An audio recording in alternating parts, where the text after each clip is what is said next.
चलो फिर अब आज आगे बढ़ते हैं। वायु तथा कांच में प्रकाश की चाल क्रमशः 3 गुणे 10 की घात 8 मीटर प्रति सेकंड तथा 2 गुणे 10 की घात 8 मीटर प्रति सेकंड है, तो वायु के सापेक्ष कांच के अपवर्तनांक की गणना करो। सवाल नंबर 8। वायु में प्रकाश की चाल दी हुई है यहां पर।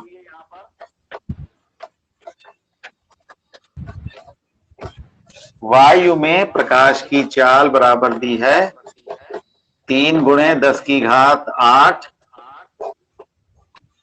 मीटर प्रति सेकंड, और कांच में प्रकाश की चाल दी है 2 गुणे 10 की घात 8 मीटर प्रति सेकंड।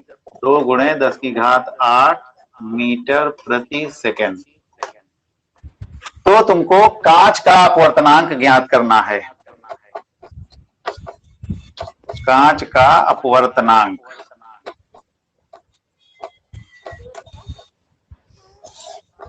ये ज्ञात करना है, ठीक है। तो हल क्या होगा? तो बहुत सीधा सा सवाल है। तुमने एक सूत्र पढ़ा था कि कांच का अपवर्तनांक ये कहा जाएगा एन जी किसकी तुलना में है? वायु की तुलना में, तो इधर ए हो जाएगा। ये बराबर होगा जो इधर लिखा है उसमें वायु प्रकाश की चाल ऊपर लिखी जाएगी, यानी वायु में प्रकाश की चाल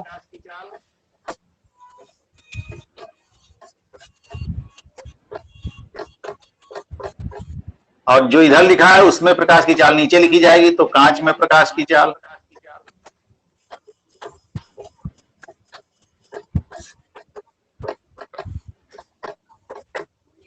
तो एन ए टू जी क्या हुआ? 3 गुणे 10 की घात 8 बटे 2 गुणे 10 की घात 8। 10 की घात 8 ये कट गया, बराबर आया 3 बटे 2। इसको हल करेंगे तो आ जाएगा 1.5। इसका कोई मात्रक नहीं होगा, लिख देंगे अतः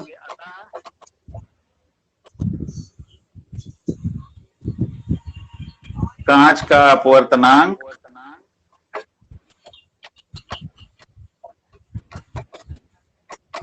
बराबर 1.5 आंसर। ठीक है, समझ में आया? इसमें तो कुछ भी नहीं था, इस सवाल बिल्कुल सीधा सीधा था। वायु में प्रकाश की चाल दी हुई है, कांच में प्रकाश की चाल दी हुई, सीधे उसको बस रख के ऊपर नीचे भाग कर देंगे बस, और कुछ नहीं करना इसमें। बहुत छोटा सा सवाल है, सीधा सा, 1 नंबर में आता है सवाल अक्सर। और ये पूछा गया है 2011 में, 2013 में और 2017 में, इसलिए सवाल ये इंपॉर्टेंट है, ये मान के चलो। अच्छा, और कोई बहुत कठिन सवाल नहीं, बहुत आसान सा सवाल है। दूसरा सवाल है, एक उत्तल दर्पण की फोकस दूरी 10 सेंटीमीटर है। एक वस्तु को दर्पण के सम्मुख कहां पर रखा जाए कि वस्तु का आधे आकार का प्रतिबिंब बने? ये तो हुआ सवाल पूरा, ठीक। दर्पण कौन सा है? उत्तल दर्पण है। उत्तल दर्पण है और इसमें इसकी फोकस दूरी कितनी है? F बराबर, उत्तल दर्पण की फोकस दूरी ऋणात्मक होती है, तो इसकी फोकस दूरी होगी -10 सेंटीमीटर। सॉरी, उत्तल दर्पण की फोकस दूरी धनात्मक होती है, तो उसको कहेंगे हम +10 सेंटीमीटर। ठीक। वस्तु को कहां पर रखा जाए, यानी तुम्हें U का मान निकालना है। U का मान तुम्हें निकालना है। वस्तु को कहां रखा जाए, इसका मतलब तुम्हें U क्या होती है? वस्तु की दूरी। वस्तु को कितनी दूर रखा जाए, इसका मतलब तुम्हें U का मान यहां पर ज्ञात करना है। और क्या दिया है? कहां रखा जाए कि वस्तु के आधे आकार का प्रतिबिंब बने, यानी M बराबर यहां पर कितना है? 1/2। आधा आकार मतलब वस्तु से छोटा प्रतिबिंब, यानी उसका आवर्धन कितना है? 1/2। वस्तु के आधे आकार का प्रतिबिंब बनने का मतलब है कि वह लेंस दर्पण का आवर्धन कितना है? 1/2 है। यानी अगर वस्तु की लंबाई 2 है तो प्रतिबिंब की लंबाई 1 है। तो उसकी आधी हो जाएगी ना। तो m बराबर क्या होता है, प्रतिबिंब की लंबाई यानी 1 बटे वस्तु की लंबाई 2। तो अगर वस्तु की लंबाई 2 सेंटीमीटर है तो प्रतिबिंब की लंबाई कितनी है, 1 है, तो ये आधा हो जाएगा। ठीक है, तो यानी इसका m बराबर कितना है, 1/2। तो तुमको u का मान निकालना है। देखो हमारे पास सूत्र होता है 1/f बराबर 1/v प्लस 1/u। एक सूत्र ये होता है, और एक m के हिसाब से सूत्र होता है m बराबर माइनस v/u। एक ये सूत्र होता है। ठीक, तो अब देखो तुमको f मालूम है, v और u दोनों ही नहीं मालूम है। ठीक, लेकिन v और u पता करने के लिए तुम्हें m मालूम है। m बराबर होता है माइनस v/u। यानी पहले हम m और m v और u वाले फार्मूले से हम पहले v और u का मान निकाल लें, और फिर उसके बाद इस वाले सूत्र में रख करके हम उसको हल कर देंगे। ठीक है, तो हम पहले क्या करते हैं, m वाले सूत्र का इस्तेमाल करके v और u का संबंध निकालते हैं। पहले क्या होगा, तो लिखेंगे सूत्र क्या होगा यहां पर, m बराबर माइनस v/u। m का मान कितना है, 1/2 बराबर माइनस v/u। ठीक, तो अब तिरछी गुणा करेंगे तो क्या आएगा, माइनस, नहीं पहले इसकी गुणा कर लो, u को, u का मान तुम्हें निकालना है। अच्छा चलो इसी की गुणा कर लो, तो माइनस 2v बराबर u। ठीक, तो v बराबर क्या होगा, माइनस u/2। तो ये आ गया v का मान। v का मान आया u के पदों में। v कितना है, u का आधा है, ये हुआ। ठीक, v बराबर माइनस u/2। तो v का मान तो मालूम हो गया, u का u ही रहने देते हैं, f का मालूम है, तो अब हम u का मान निकल आएगा। अब 1/f बराबर 1/v प्लस 1/u। 1/f का मान कितना है, 10। f का मान कितना है यहां पर, 10 बराबर 1/v। v का मान कितना निकाला तुमने, माइनस u/2। ये निकला है माइनस u/2 प्लस 1/u। अब क्या हुआ, ये बटे वाला 2 जो होगा ये ऊपर आ जाएगा, यहाँ बटे का बटा जो होता है वो ऊपर हो जाता है। तो ये हो जाएगा 1/10 बराबर, ये 2 ऊपर जाएगा, 1 से गुणा हो जाएगी तो 2 एकम 2 हो जाएगा, 2 माइनस लगा लो यहाँ, माइनस 2/u प्लस 1/u। अब एलसीएम ले लेंगे हम, तो क्या होगा, 1/, हाँ क्या हुआ, ये सही है, सही है। तुमको 4 लग रहा होगा, चलो u हो गया ये। ठीक है, तो 1/10। अब क्या हुआ, ये u का एलसीएम u ही रहेगा, और तो ऊपर जब एलसीएम वही है तो ऊपर गिनतियां ऐसे लिख जाएंगी सीधे सीधे, -2 और +1। अब ये हो जाएगा 1/10 बराबर -2 में से 1 गया, -1/u।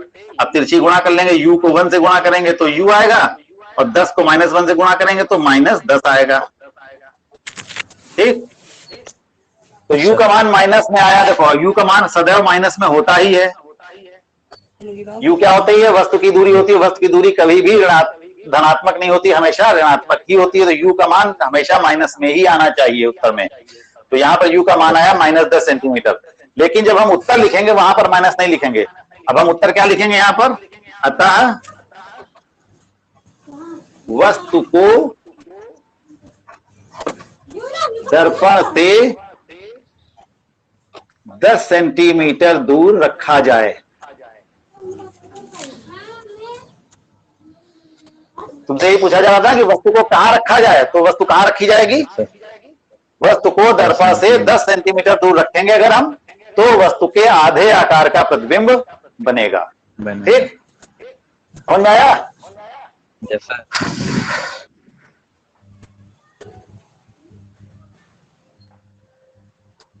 एक प्रश्न है, 15 सेंटीमीटर की फोकस दूरी वाले अवतल दर्पण के सामने 30 सेंटीमीटर की दूरी पर 2 सेंटीमीटर लंबी एक वस्तु रखी है।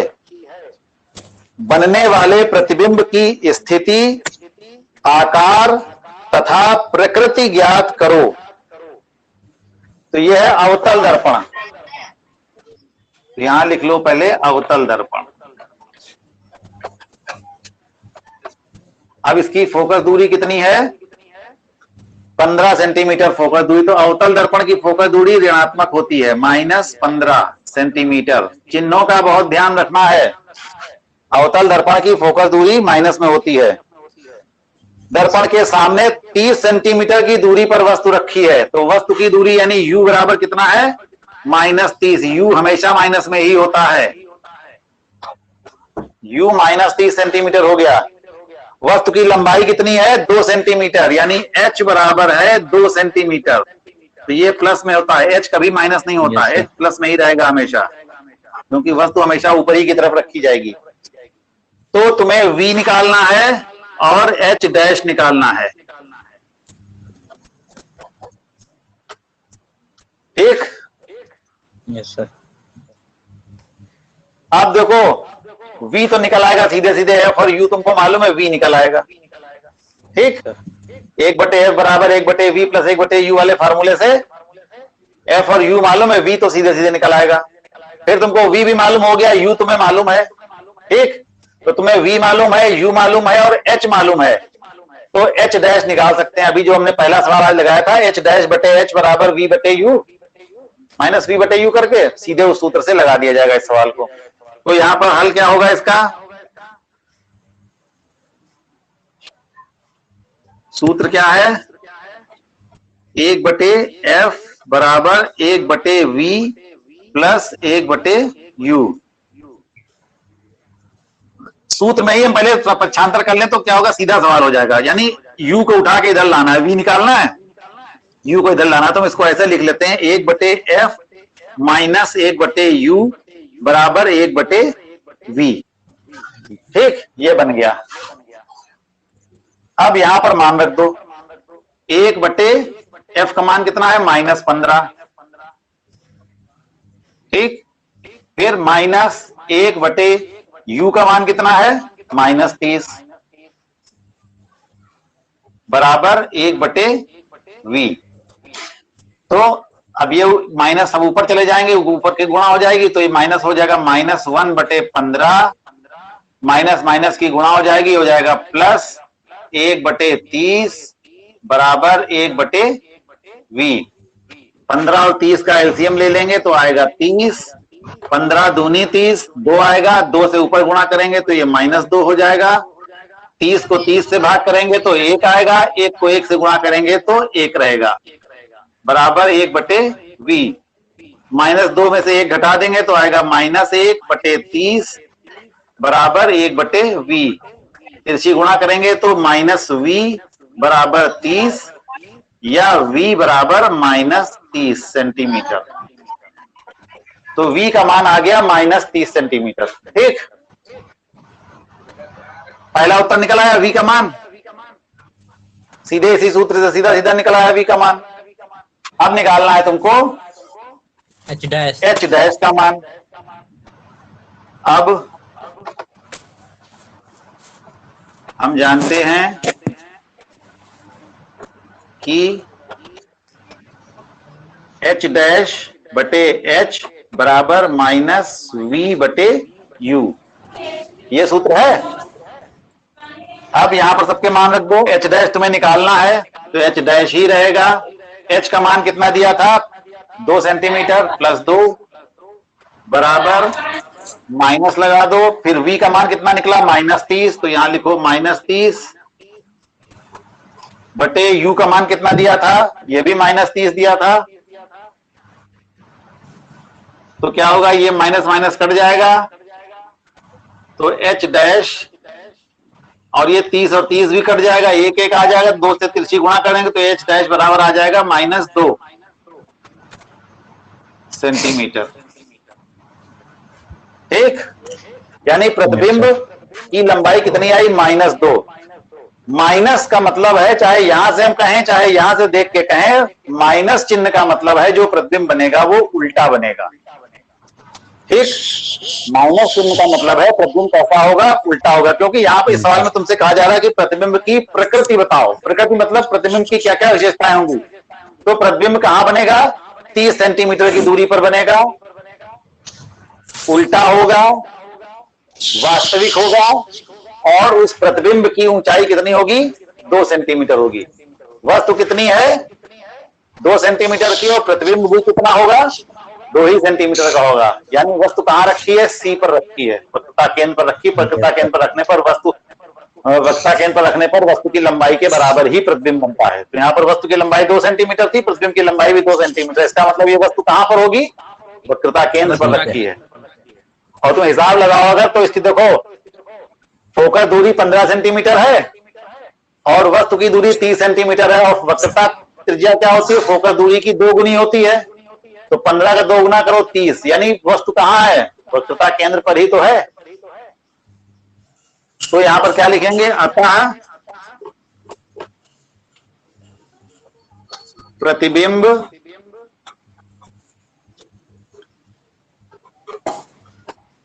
दर्पण से 30 सेंटीमीटर दूर बनेगा तथा डालना जरा, उल्टा वास्तविक होगा और 2 सेंटीमीटर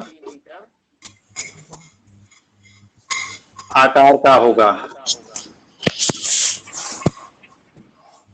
अब ये इसका उत्तर पूरा हुआ।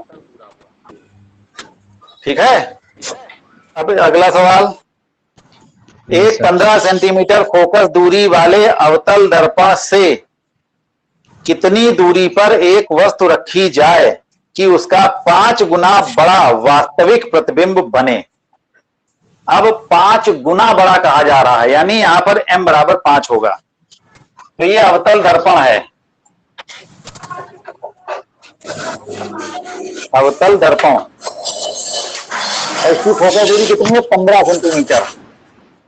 तो f बराबर अवतल दर्पण की फोकस दूरी माइनस में होती है, -15 सेंटीमीटर। ठीक, कितनी दूरी पर एक वस्तु रखी जाए, यानी u का मान तुमको निकालना है, और m का मान यहां पर दिया हुआ है 5। 5 गुना बड़ा मतलब 5, वहां पर 23 से पहले सवाल में दिया था आधा, तो वहां पर 1/2 हमने किया था। हल में क्या होगा, सूत्र क्या है यहां पर, m बराबर -v/u। m का मान कितना है, 5, बराबर -v/u। 5/1 कर लेंगे, यहां तिरछी गुणा करेंगे तो आएगा 5u बराबर v, लिखो पहले v को -v बराबर आएगा 5u। तो v बराबर आ गया -5u। v का मान जो आया वो -5u करके आ गया, u के पदों में आ गया। अब सीधा सीधा सूत्र लगा दोगे। अब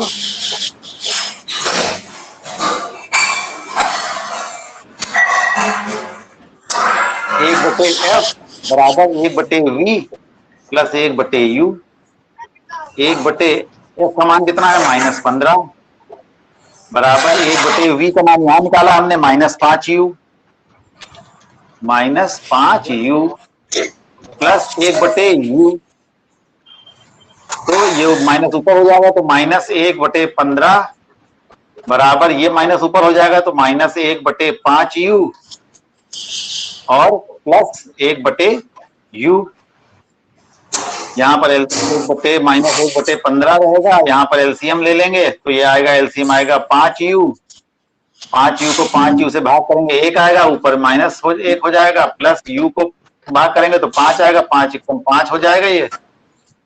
तो अब ये हो गया -1/15 बराबर 5 में से 1 घट जाएगा 4/5u। अब तिरछी गुणा कर लेंगे, 5u को -1 से गुणा करेंगे तो -5u बराबर 1500 को 60। तो u बराबर माइनस इधर आ जाएगा, अब 60/5 इसको भाग कर लो, 5 एकम 5 और 5 12 हम 60 बराबर 12 सेंटीमीटर। ठीक, तो इसमें यू का मान कितना आ गया? 12 सेंटीमीटर। अब तो नीचे उत्तर लिख देना, अब जगह यहाँ नहीं बची, तुम लिख देना उत्तर। अतः वस्तु को 12 सेंटीमीटर दूर रखा जाए। ठीक, और उसमें प्रतिबिंब की स्थिति भी निकालनी थी, तो ये इस वाले u के मान को यहां रख दोगे तो 5 से गुणा कर दोगे तो प्रतिबिंब की स्थिति निकल आएगी। यानी u कितना आया? 12 आया, तो 5 गुणे 12 कर देंगे, तो 12 पंचे 60, यानी v बराबर क्या आ जाएगा? 60 आ जाएगा। यानी प्रतिबिंब जो होगा वो 60 सेंटीमीटर की दूरी पर बनेगा। बस ठीक है, कर लोगे? लगा दे, अच्छा ना, तुम कर नहीं पाओगे, बाद में 4 दिन बाद भूल जाओगे। तो u का मान इतना आया, अब v का मान कितना होगा? v बराबर क्या है? पुनः v बराबर क्या है? -5u। तो ये बराबर हो गया -5 गुणे, ये क्या आएगा? -12। ये u का मान आया -12, तो ये हो जाएगा -12। तो ये बराबर आ जाएगा 12 पंचे 60 प्लस 60, तो v बराबर आ जाएगा 60 सेंटीमीटर पे। बस तो ये हो गया उत्तर। अब एक लाइन में नीचे लिख लेना कि प्रतिबिंब इतनी दूरी पर बनेगा तथा प्रतिबिंब तथा वस्तु को इतनी दूरी पर रखा जाए। अब कुछ सवाल क्षमता से रिलेटेड लगाओ, क्षमता, लेंस की क्षमता वाले सवाल।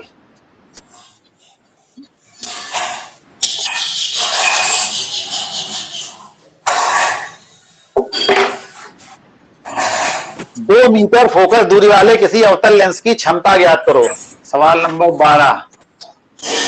2 सेंटीमीटर फोकस दूरी है और अवतल लेंस है।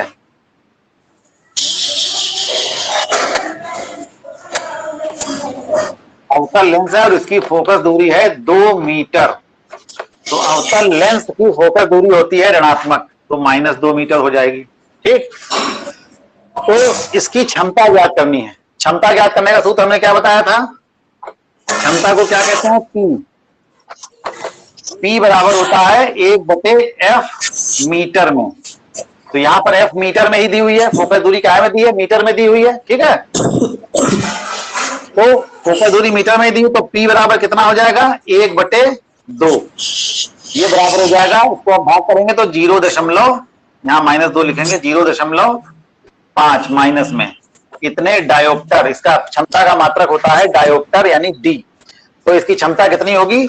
0.5 d। अतः लेंस की क्षमता -0.5 d होगी। तो जब फोकस दूरी हमें मीटर में दी होती है तो हम लेंस की क्षमता के लिए सूत्र लगाते हैं 1/f मीटर में, और अगर सेंटीमीटर में दी होती है तो वहां पर हम P बराबर सूत्र लगाते हैं 100/f, और यहां पर f क्या होता है? सेंटीमीटर में लिखते हैं हम, अगर सेंटीमीटर में दी होती है। ठीक, तो लेकिन क्योंकि यहाँ पर सवाल में मीटर में दी हुई थी, हमने ये लगाया 1/f सूत्र लगाया, नहीं तो 100/f सूत्र लगाया जाता है। ठीक,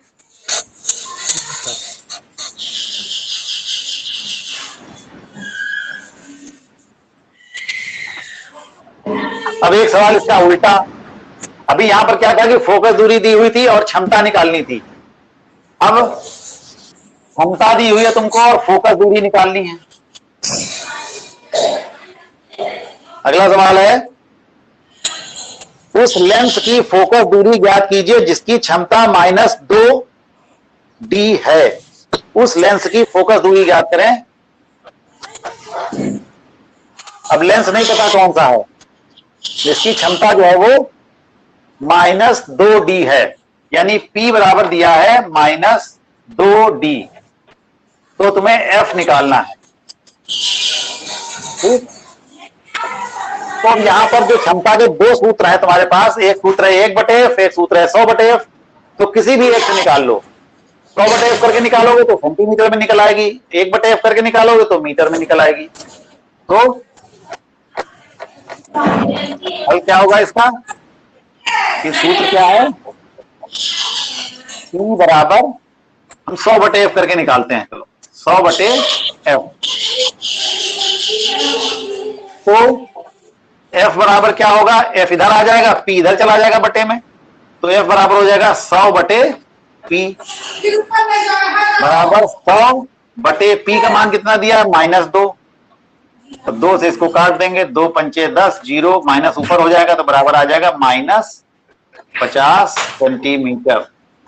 अब माइनस में आई उसकी फोकस दूरी, इसका मतलब ये कौन सा लेंस होगा, माइनस में जब फोकस दूरी आती तो ये लेंस अवतल लेंस होगा। कभी कभी ये भी पूछा जाता है कि उस लेंस की क्षमता ज्ञात करो जिसकी, उस लेंस की फोकस दूरी ज्ञात करो जिसकी क्षमता इतनी है, बताओ लेंस कौन सा होगा। तो अगर माइनस में आती है फोकस दूरी तो इसका मतलब वो लेंस जो है वो अवतल लेंस होगा। तो यहां पर लिखेंगे अतः लेंस की फोकस दूरी 50 सेंटीमीटर होगी। अब यहां पर माइनस नहीं लिखेंगे, 50 सेंटीमीटर होगी तथा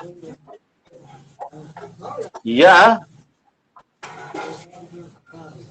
अवतल लेंस होगा। और अगर फोकस दूरी धनात्मक आएगी तो ये उत्तल लेंस होगा। ठीक, तो फोकस दूरी निकालने पर हम ये भी जान सकते हैं उसके प्लस या माइनस चिन्ह से कि ये उत्तल लेंस होगा या अवतल लेंस होगा। अवतल लेंस की फोकस दूरी जो होती है ऋणात्मक होती है और उत्तल लेंस की फोकस दूरी जो होती है वो धनात्मक होती है। उत्तल लेंस की धनात्मक होती है और अवतल लेंस की ऋणात्मक होती है। तो यहां पर ऋणात्मक आई है इसलिए ये कौन सा लेंस होगा, अवतल लेंस होगा। ठीक, तो आज के लिए इतना ही।